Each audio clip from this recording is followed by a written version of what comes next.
Welcome to the channel That's Danger. And George Lopez apologizes to Ralph Barbosa. And if you listen to the end, I don't think Ralph took it too serious.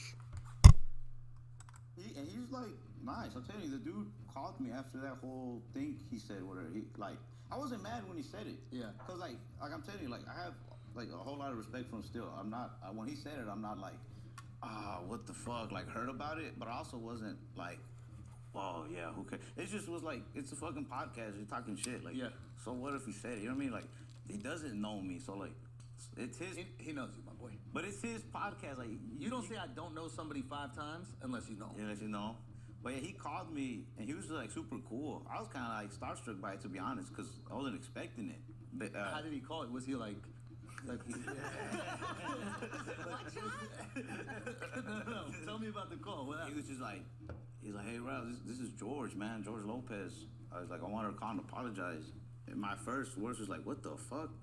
And I was like, my bad, man. I didn't mean to be like rude or nothing. It's just like, damn, it kind of caught me off guard, you know? That he's even calling me.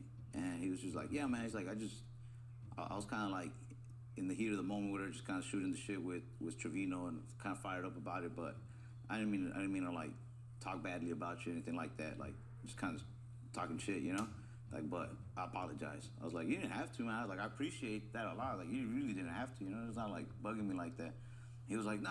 He's like, I did. I had to, whatever. He's like, That's decent though that he didn't do a public apology. yeah, I wouldn't have. I don't think it had to be public at all. A lot of people online were like, he's fucking, you slander him in public, you apologize in public. Like, nah, bro. Like, then it would have looked like he's just doing it For the them, people. not for you. Yeah, he's just like, comic to comic, man to man. He's like, I just want to apologize, man. Yeah. He's like, you got my number. If you ever did need help with anything, you got my number now. Oh, that's cool. Yeah, that's cool as fuck. You gonna take him up on that? See if he's about it? I'll probably wait till I'm like in a really tough jam. Yeah. Murder trial. I'm like, yo, at that time. And sure, you could argue that this statement alone doesn't constitute distrust or taking what George Lopez said with a grain of salt. But what was said later on in the video, actually something that I didn't think too many people knew about. But apparently, George Lopez is known in the industry not to help the next man.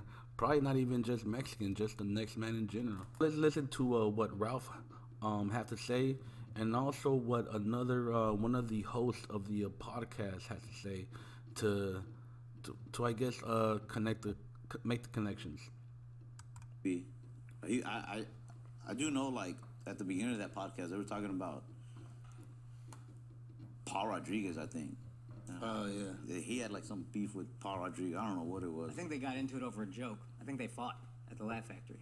Yeah, and then he was saying how like I think people wanted him to like apologize to Paul or for talking shit about Paul. He was just like, it's like what do you say? Like, it's a fucking podcast. Like, just talking shit, man. Yeah. And then, so I don't know. They went onto the subject of like, do you help the younger guys? And George was like, I don't help nobody. Yeah. And then he was probably like a little fired up. yeah, from that previous time. that's one of the reasons that it didn't bug me is because he was already like proving the like I don't fucking help people. Yeah. Like fuck him, fuck. I feel like they could have named anybody and he would have been like fuck that guy. Yeah. I think he also, at one point, if you look, I have heard he's not the most helpful guy, to be fair. I have also heard that. Yeah. Three-dimensional about it, but Well, goddamn, I thought it was like a little secret in the industry. The only reason I believe those stories that I've heard on the internet and shit is because I know a gardener. Well, actually, the son of a gardener. Yeah, man, he had a nice landscaping business. He did jobs for corporations, big ass businesses, and all types of shit, right?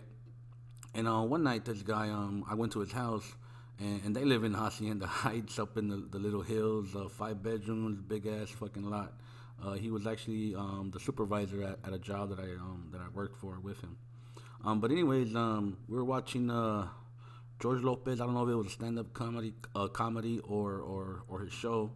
And the father turns and he looks at him. He goes, que se vaya la verga ese güey.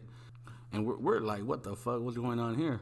And he's like, nah, es uno de esos güeyes que piensan que nomás que tienen poquito dinero que pueden tratar a la gente como quiere.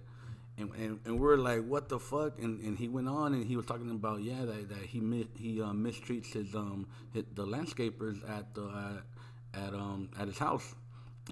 So yeah, man, it's not just probably an industry thing and shit. But with that, I'm just gonna go ahead and let that shut down the video. But go ahead and watch the full interview. This guy talks about how his uncle and his dad was a part of the cartel, a little shit that he got into, and a little bit of some other personal stories and just opinions. But go ahead and check it out. It's not too long. And with that, like, subscribe, comment, and if I figure it out, I'll put up a link to the full interview.